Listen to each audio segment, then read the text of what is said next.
수확의 기쁨을 하나님께 감사드리는 절기예요. 지난주에 제가 아내와 같이 어머니 농장에 가서 블루베리를 땄어요. 한 3시간쯤 됐죠? 3시간? 한 2시간 30분? 3시간? 이제 둘이서 한 11kg? 12kg 정도 딴 것 같아요. 어머니하고 저희 그 동생들에게 저희가 그때 드렸던 그 블루베리가 1kg예요. 그게 하나씩 1kg. 그러니까 그거를 한 12개 정도 딴 거예요. 한 건데, 첫 수확은 아니어서, 첫 수확은 제가 알기로 아마 보통 한 6월 중순쯤 되죠? 블루베리가 아마 6월 중순쯤에 첫 수확을 합니다. 그러니까 뭐 과일마다, 열매마다 또는 채소마다 첫 수확의 어떤 뭐랄까 기준의 날짜가 좀 차이가 있죠. 근데 그렇게 많이 나진 않아요. 물론 제철에 맞는 음식들, 채소들, 과일들이 있죠. 물론 맥추감사주일은 그때 당시 유대 지방, 이스라엘 지방, 지금 이제 그 중앙아시아 또는 약간 뭐랄까요, 뭐 서유럽이라고 그래야 되나요? 터키가 어쨌든 서유럽이니까 약간 그쪽 지역에 국한되어 있는 그 지역의 기후와 환경에 맞춘 거예요. 그래서 그때 당시 아마 첫 열매를 수확하는 기준이 아마 이맘때쯤이었던 것 같아요. 저는 여러분들에게 다시 한번 말씀드려요. 제가 누누이 말씀드렸지만 제가 설교를 하는 특히 주일 예배, 저는 주일 예배 같은 경우는 제가 어떠한 말씀의 본문을 정하고 말씀의 주제를 정해서 말씀을 준비하는 게 아니에요.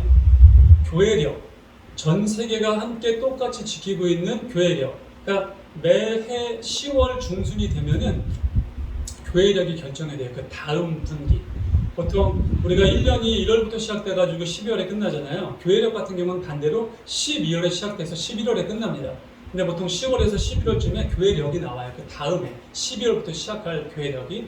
그 교회력이 뭐 몇 월은 무슨 주, 며칠은 무슨 주뿐만이 아니라 매 주마다 어떠한 본문을 가지고 설교를 해라, 어떤 주제로 설교를 해라까지 명시되어 있어요.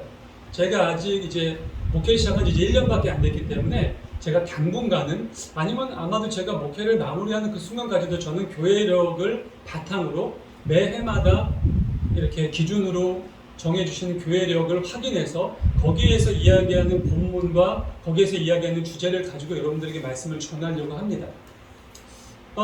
오늘 역시 맥추감사의 의미를 먼저 되새기고 오늘 우리가 함께 나누는 로마서 말씀, 오늘 교회력에서 주신 그 말씀을 갖고 여러분들께 은혜를 나누려고 해요. 첫 열매의 수확의 기쁨은 참 기쁘죠.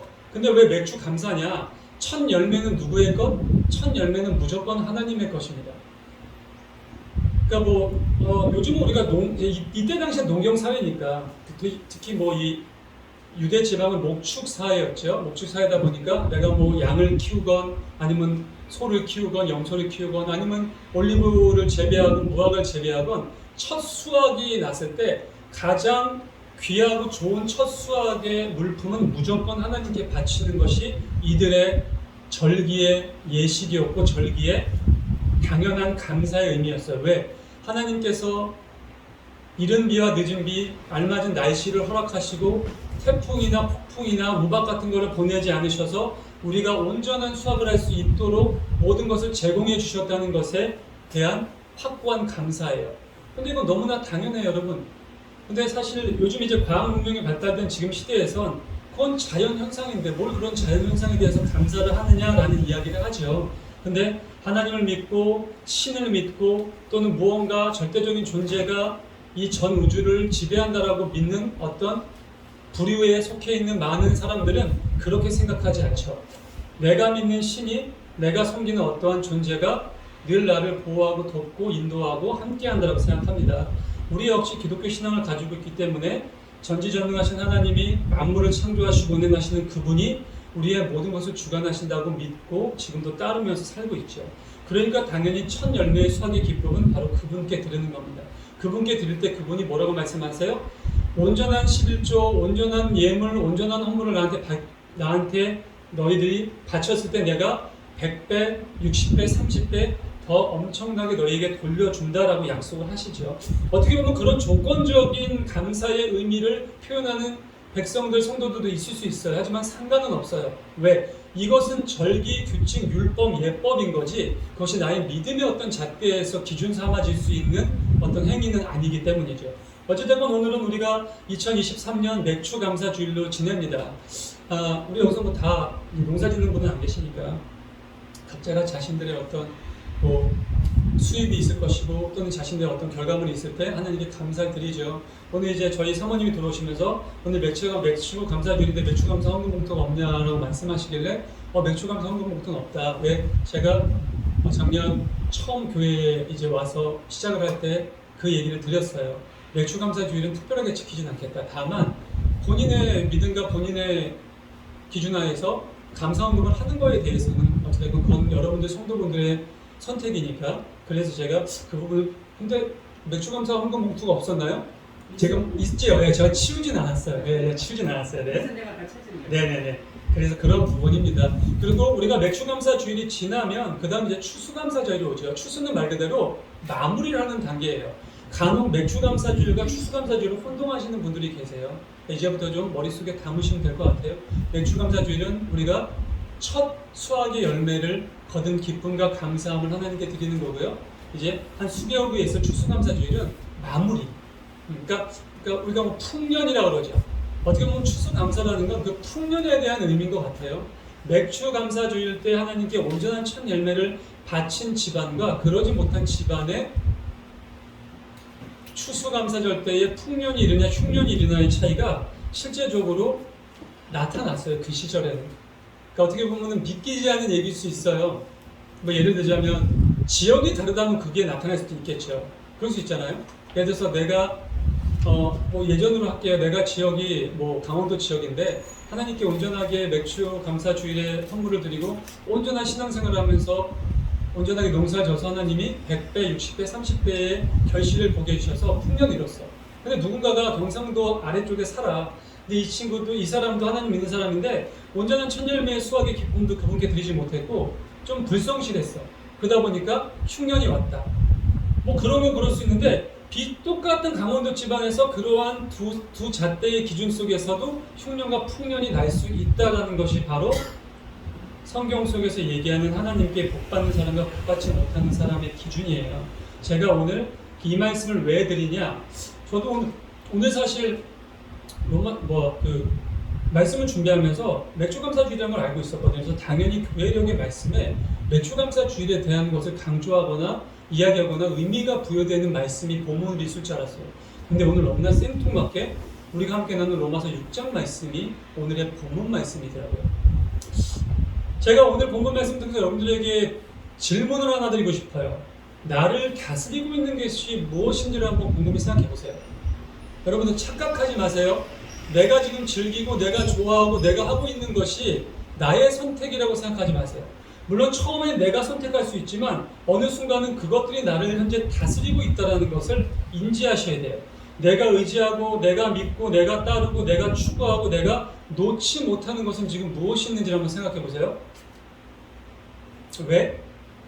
오늘 성경 말씀에서 사도 바울이 말씀하신 것에 아주 중요한 의미가 있기 때문이에요. 오늘 말씀 12절을 함께 다시 한번 볼까요? 12절에 보면 그러므로 여러분은 죄가 여러분의 죽을 몸을 지배하지 못하게 하라라고 얘기합니다. 간혹 그 영혼과 육신에 대해서 따로 생각하시는 신앙인들이 계세요. 저도 많이 만나봤어요. 신학을 하면서도 신학교 내에서도 있었어요. 이건 뭐 감리교, 장로교, 순복음, 무슨 뭐 침례교, 성교교 그걸 논할 필요가 없어요. 감리교 신앙이다, 장로교 신앙이다가 아니야. 제가 감신대를 나왔는데 감신대 들어갔는데 감리교 신앙 안에서의 학생들과 어느들도 이걸 따로 분리해서 생각하는 그 신학자들이 생각보다 상당히 많더라고요. 그래서 굉장히 충격을 많이 받았어요. 근데 오늘 사도 바울은 명확하게 이야기를 하십니다. 저는 참 이해가 안 되는 게 아니 성경 말씀에서 초등학생이 읽어도 이해될 만한 말씀으로 써놨는데 왜 이거를 그렇게 이상하게 설교들을 하시고 왜 이 말씀을 자기가 편한 대로 해석을 해서 아니 편한 대로 해석도 안 돼요. 이걸 왜 그렇게 해석하는지 모르겠어요. 그죠? 나의 영혼의 구원만을 추구하는 사람들이 되게 많아요. 아니에요 여러분. 우리가 매 주일마다 예배를 시작할 때 우리가 신앙 고백을 합니다. 뭘로 신앙 고백을 합니까? 사도신경으로 신앙 고백을 합니다. 사도신경이라는 건 뭐냐면은 12사도들이 서로의 마음과 뜻을 다해서 서로 이러한 것들을 우리가 우리의 고백, 우리의 어떤 모토, 우리의 어떠한 앞으로의 신앙의 방향을 잡자라고 해서 서로 이렇게 합의의 내용들이죠. 예전에 학교에서 수업을 듣는데 신약 강의하는 교수님께서 12챕터로 나누셨더라고요, 그거를. 그래서 아마 처음 챕터는 베드로가, 두 번째 챕터는 그 다음 제자가 해서 12챕터. 근데 그거는 근거가 있는 건 아니고, 어찌됐건 우리가 사도신경을 우리의 신앙 고백이라고 해서 예배를 시작을 해요. 물론 이제 어떤 교회들은 중간에 사도신경을 하는 교회들도 있고요.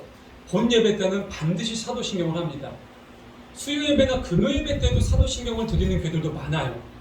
그리고 새벽 예배 때 사도신경으로 예배 시작하는 교회들도 많이 있습니다.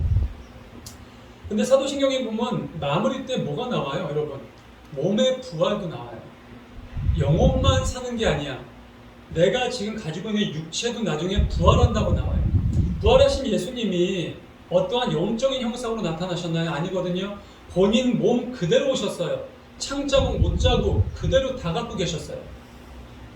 오늘 사도 바울은 똑같은 이야기를 합니다. 너희의 죽어서 썩어 빠질 그 몸 자체도 절대 죄에 빠지거나 흔들리거나 죄의 종으로 주지 말아라. 바로 그 말씀을 오늘 하시는 거예요. 조금 넘어가 볼게요. 그러면 어떻게 해야 되느냐는 거예요. 15절 볼까요? 그러면 우리가 어떻게 해야 되냐? 우리가 그러한 몸을, 썩어 없어질 이 몸을 죄에 속하지 않게 하기 위해서 온전히 나의 몸까지 부활하여 구원을 받기 위해서 우리가 어떻게 해야 되냐?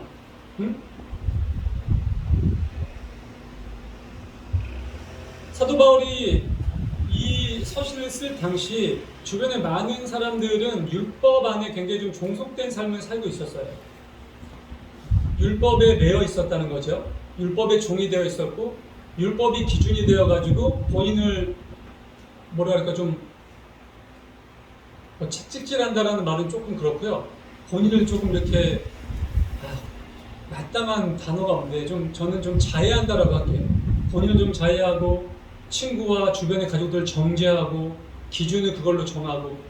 근데 예수님께서 오심으로 그 율법을 완성하셨죠. 어떤 걸로? 각 조항 병목별로 완성하신 게 아니라 딱 2가지. 물론 크게 보면 사랑이에요. 사랑이란 단어 하나. 근데 2가지. 어떤 2가지입니까? 내 마음과 정성과 뜻과 목숨을 다해서 내 주 하나님을 사랑해라. 그리고 2번째는 내 이웃을 내 몸과 같이 사랑하라. 딱 이 2가지로 완성하셨어요.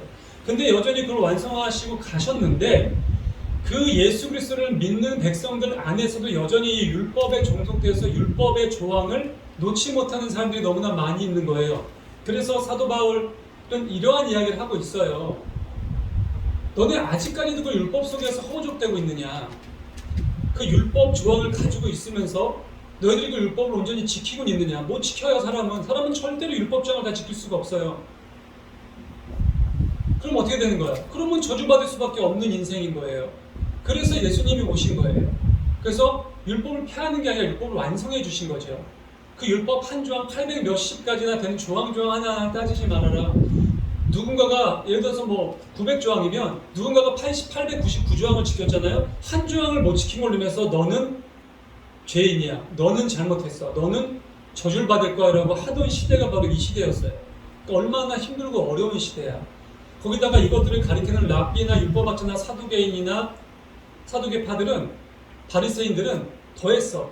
본인들은 뒤에서 음탕한지 은큼한지 뇌물을 받고 그런 온갖 어떤 세상과 버티면서 살면서 겉으로 드러나는 모습은 그런 힘들고 어려운 나그네나 과부나 고아들이나 배우러 오는 많은 사람들에게 그들을 정죄하면서 똑바로 살아야 된다는 그런 위선적인 행동을 취했죠. 그런 모습이 계속 이어져 왔어요. 언제부터? 출애굽 당시 율법을 받은 그때부터 바로 이 순간, 아니 지금 2023년 이 시대에 살아가고 있는 우리에게조차 똑같이, 물론 이 단에서 말씀을 전하는 저 역시 포함돼서 말이죠. 근데 오늘 사도 바울은 그런 이야기를 하십니다. 이제 우리는 더 이상 율법 속에서 허우적대지 말자. 우리는 이제 은혜 안에 있는 사람들 아니냐. 율법만 기준을 삼는다면 이 세상 존재하는 그 누구도 구원받을 수 없다. 그게 하나님 말씀이에요. 절대 구원 못 받아요. 근데 그것을 예수 그리스도가 바꾸셨죠. 뭘로? 은혜로. 너희가 구원받는 것은 어떤 율법의 조항을 지켜서도 율법의 조항을 지키지 않아서도 아니다. 하나님의 전적인 은혜라는 거예요. 하나님의 전적인 계획 안에서 운행하시는 은혜라는 거예요. 그렇기 때문에 명확하게 말씀하시는 거예요. 근데 그렇다고 너희가 막 살아? 거기 나오잖아요. 아, 그럼 우리가 막 살아도 됩니까? 왜? 우리 은혜가 커져야 되는데 죄가 깊으면 은혜가 크다. 옛날 약속이라는 영화에서도 그 얘기가 나오죠. 그럼 그 은혜를 더 크게 하기 위해서 우리가 더 큰 죄를 져야 되느냐? 그게 아니라는 거죠. 사도 바울은 오늘 말씀을 통해서 이 서신을 통해서 굉장히 강력한 말씀을 하고 계세요. 그 뒤에 한번 읽어볼게요. 여러분이 아무에게나 자기를 종으로 내맡겨서 복종하게 되면 여러분이 복종하는 그 사람의 종이 되는 것임을 알지 못하느냐. 자, 저는 여기서 비단 사람뿐만이 아니라 제가 처음에 물어봤죠, 여러분들에게. 요즘 나를 다스리고 있는 게 뭔지 한번 생각해 보셔라. 내가 의지하고 있고, 내가 믿고 따르고, 내가 추구하고, 내가 놓지 못하는 것은 무엇인가? 또 많아요. 미디어, 그렇죠? 또는 어떤 취미생활, 어떤 뭐 중독들, 중독에 관련되는 건 모든 거 다. 마약 중독, 알코올 중독, 담배 중독, 또는 뭐 게임 중독, 미디어 중독, 또는 운동 중독. 더 나은 거 없어요, 여러분. 중독이라고 가는 순간 모든 것에 내가 종이 되어 버리는 거예요. 여기서 사도 바울이 얘기하는 사람이라는 단어 썼지만 사람뿐만 아니라 모든 매개체가 다 우리를 종노릇하게 할 수 있는 것이 이 세상에 존재하는 것들이라는 거죠. 우리 아내가 가끔 저한테 그런 얘기를 해요. 아, 저 텔레비 귀신이 언제쯤 떠나갈까? 제가 그러니까 요즘은 아주 예전보다는 많이 줄이고 많이 내려놓았지만 아직까지 저도 이제 제 머리부터 발끝까지 남겨져 있는 그 옛 어떤 그 죄악들의 모습들, 죄악들의 습관들이 남아있죠. 저도 그거를 요즘에 파악하는 거예요. 뭐가 꼭 보고 싶어서 텔레비를 트는 게 아니야. 아, 지금 이 시간에 어떤 다큐멘터리가 하지. 아, 지금 이 시간에 어떤 프로그램이 하지. 자, 보세요, 여러분. 본인이 즐겨 보는 프로가 있다고 칠게요. 예를 들어서 그게 뭐 요즘 금토 드라마가 하죠. 금요일 토요일 날 한대. 10시에 한대. 그럼 대략 한 9시 한 55분쯤 텔레비 틀면 되거든요. 그렇잖아요? 근데 안 그래요. 집에 들어와서 그냥 너무나 쉽게 텔레비에 그냥 손이 틀어요. 그리고 이것저것 돌려봐요. 돌려보다가 전에 봤던 거 또 보고 전에 봤던 거 또 보고 뭐 비슷한 모습 들으실 거예요. 텔레비 좋아하시는 분들은. 그것이 본인들은 중독이 아니라고 생각해요. 이미 중독인 거죠. 이미 들어오는 순간 텔레비 리모컨을 손으니까 아무것도 하지 못할 때 핸드폰을 가지고 있어? 끝난 거죠. 뭐 이미 중독이 다 된 거죠. 핸드폰을 놓고 오면 뭔가 불안해. 근데 하나 물어볼게. 핸드폰을 놓고 하는데 왜 불안할까, 여러분? 핸드폰을 집에 놓고 오면은 저 같은 경우는 이제 핸드폰을 집에 놓고 가끔 학원을 내려갈 때가 있어요. 하고 나서 알아. 아, 이거 핸드폰 안 가져왔네? 그냥 그러려니 해요. 그냥 그러려니 해요. 집에 딱 와보 한 2시간만 집에 와보면요, 뭐 전화도 안 와 있어. 뭐 스팸만 몇 개 와 있고. 그래서 생각해보면 그거야. 없어도 됐던 거 한 2시간 동안 생각을 해보면 그래요. 근데 우리 못 그러잖아요. 네. 오늘 사도 바울이 백성들에게 이 서신을 써서 로마의 시민들에게 얘기하는 게 그거예요. 너희들 다스리고 있는 게 뭔지 명확하게 파악해라. 정말 너희가 의지하고 믿고 따르고 추구하고 놓지 못하는 것이 하나님 한 분이 맞느냐, 예수 그리스도의 그 복음이 맞느냐. 그게 아니라면 너희들은 절대로 너희들이 생각하는 올바른 길로, 올바른 신앙의 길로 갈 수 없다라고 말씀하시는 거예요. 우리는 의의 종이 돼야 되는데 의의 종이 되기 위해서는 일단 율법에 얽매여 있는 너희의 삶 속에서 먼저 벗어나야 되고 누구를 정죄해서는 안 된다라는 거죠. 그러니까 우리나라 속담에서처럼 못 묻은 개가 못 묻은 개 흠본다고 다 그런 편국인 거예요. 그런 형국인 거죠. 가톨릭에서는 사람이 죽으면 연옥에 가 있어요.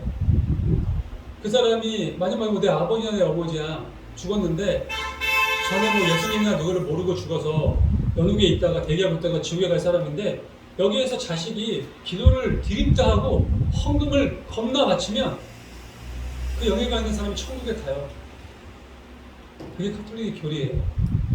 재밌지 않아요, 여러분? 훨씬 낫지 않아요, 가톨릭 교리가? 예전에 제가 아는 지인이 저한테 그런 얘기를 물어봐요.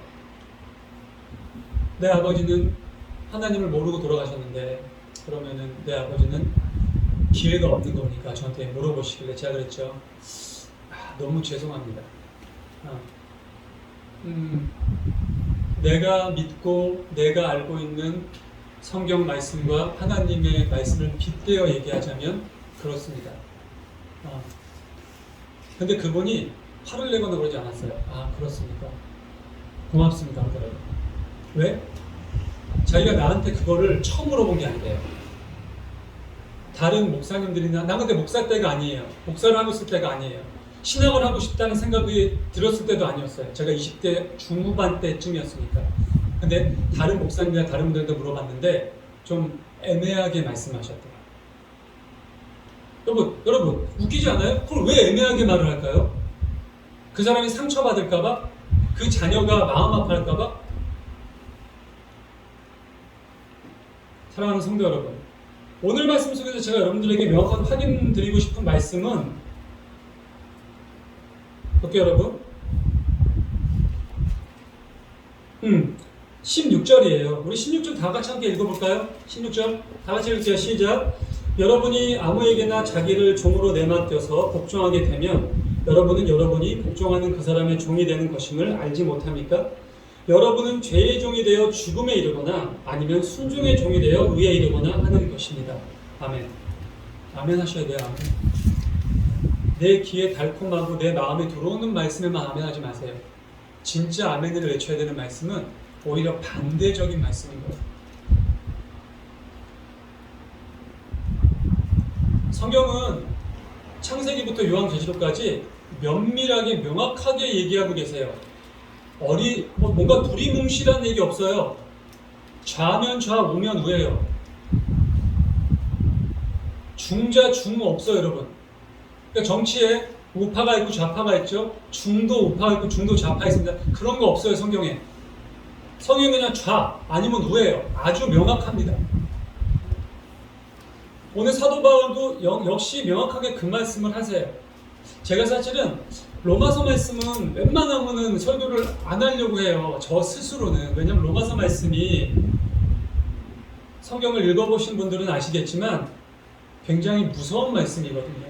성경 66권 전체를 통틀어서도 가장 무서운 말씀이에요. 그리고 이단들이 절대 손댈 수 없는 말씀이에요.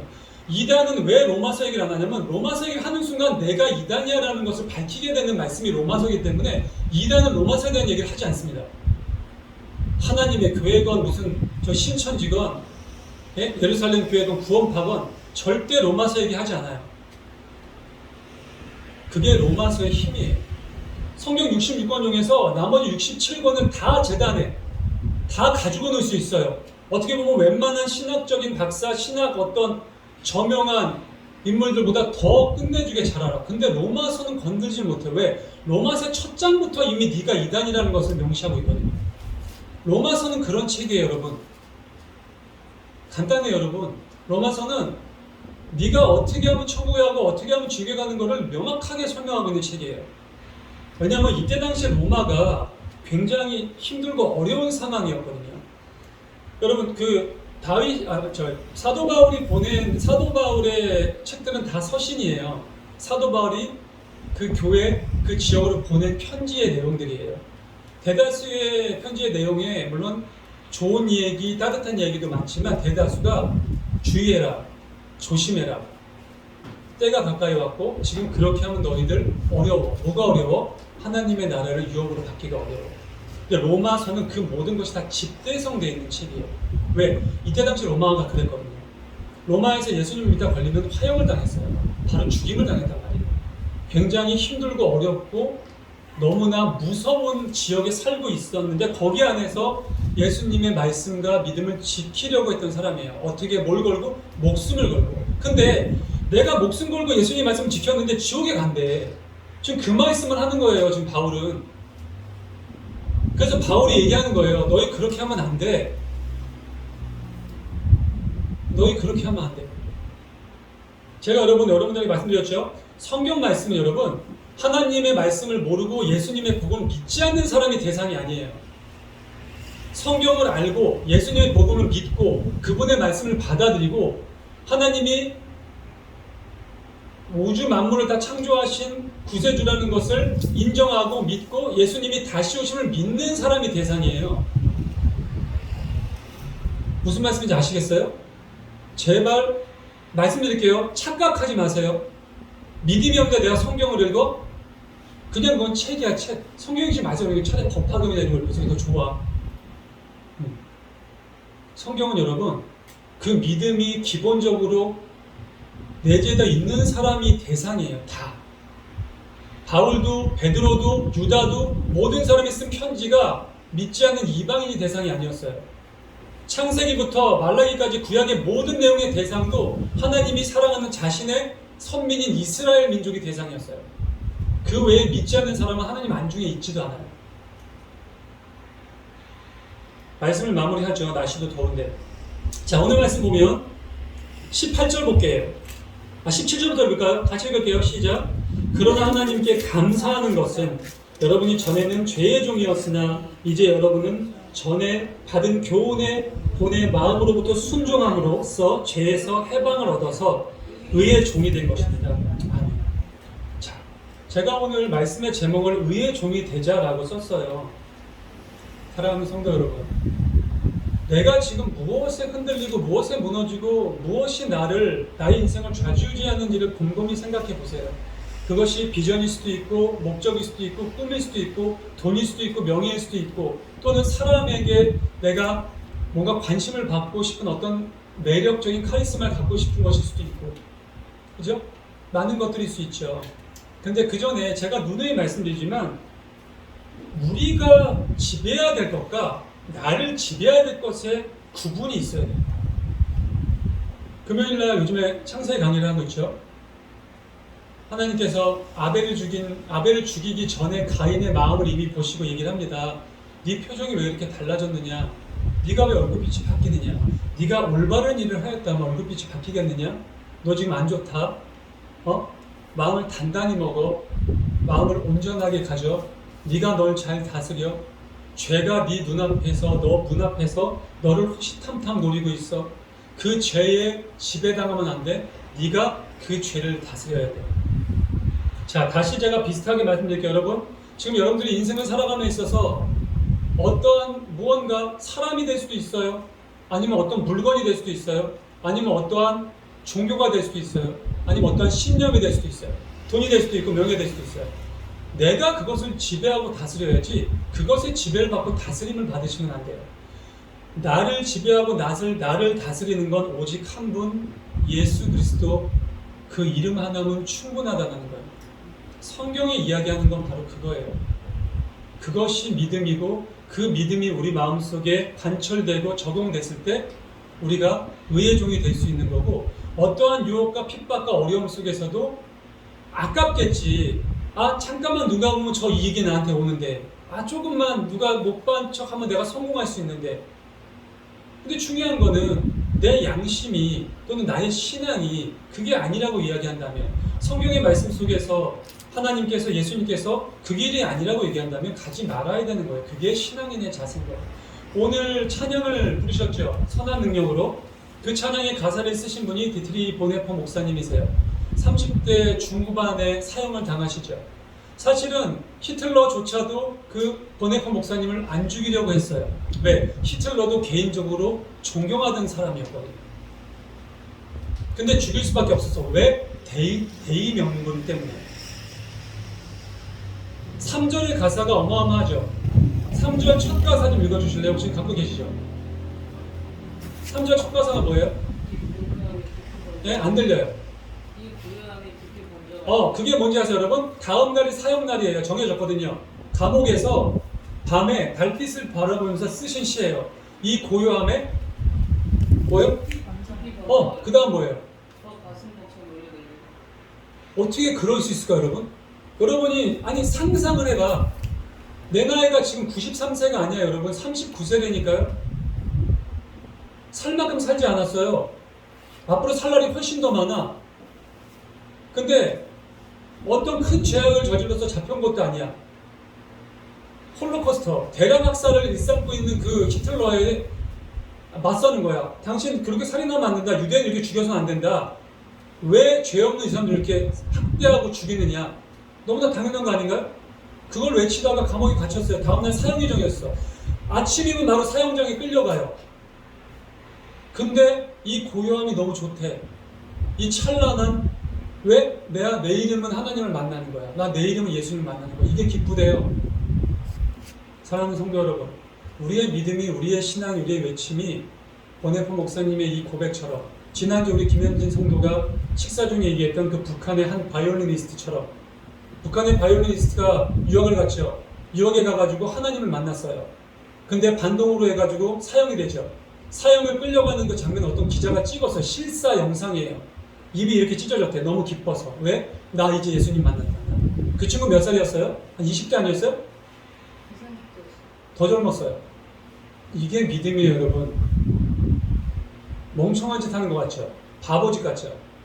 정말 바보짓, 정말 멍청한 짓은 100년도 못 사는 이 인생에서 이 인생이 전부인 것처럼 죽을 똥을 싸면서 살아가고 있는 그 사람들이에요. 진짜 진리가 뭔지 못 깨닫는 사람들. 주변에 살아가는 사람들이 그렇게 예수님 믿으라고, 그렇게 교회를 나오라고, 그렇게 하나님 앞에 나와가지고 온전한 구원을 받으라고 외치고 선포하는데도 귓등으로 듣지 않는 사람들. 성공이 최고인 사람들. 돈에 목매어가지고 진짜 진리를 알아보지 못하는 사람들. 사랑하는 성도 여러분, 오늘 바울이 이야기한 것처럼 여기 앉아 계신 우리들은 은혜로 덧입혀진 사람들입니다. 우리는 다 구원받은 영혼들입니다. 또 구원을 이루어 하루하루 살아갈 수 있는 믿음이 있으신 분들이라고 저는 믿습니다. 저의 말이 또는 오늘의 로마서 바울의 말이 좀 무섭고 뭔가 도전하고 찔림이 오더라도 그것이 나에게는 더 나아갈 용기와 희망과 나의 삶의 기준과 방향을 정하는 귀한 은혜의 말씀으로 우리 마음과 우리 삶에 적용될 수 있기를 간절히 축원합니다. 기도하겠습니다. 하나님 감사합니다. 오늘도 말씀을 통해서 주님 은혜와 사랑을 선포하시고 주님 은혜로서 죄에 죽을 수밖에 없는 죄인인 저희들을 구원하시고 저희들을 천국으로 인도하신 계획을 세우신 주님 감사합니다. 주님을 찬양합니다. 권혜포 목사님이 외쳤던 것처럼 그 이름 모를 북한의 바이올리니스트가 기쁨으로 죽음을 맞이했던 것처럼 우리가 어딜 가든 무엇을 하든 누구를 만나건 하나님의 이름을 당당하게 선포하고 구원을 외칠 수 있는 그런 귀한 믿음을 우리에게 우리 마음에 새겨줄 수 있도록 인도하여 주시길 간절히 바라고 원합니다. 도와주시옵고 함께하여 주시옵소서. 지금은 성부 성자 성령 삼위 하나님의 도우심과 인도하심과 계획하심과 역사하심이 오늘 이 시간 마음에 은혜 받은 성도로서의 자세와 자격과 기준을 마음속에 새겨 하루하루를 승리하는 삶으로 살아가기로 다짐한 우리들이 사랑하는 모든 성도들의 마음속에 이제부터 영원토록 함께 하시기를 간절히 축원하옵나이다. 아멘.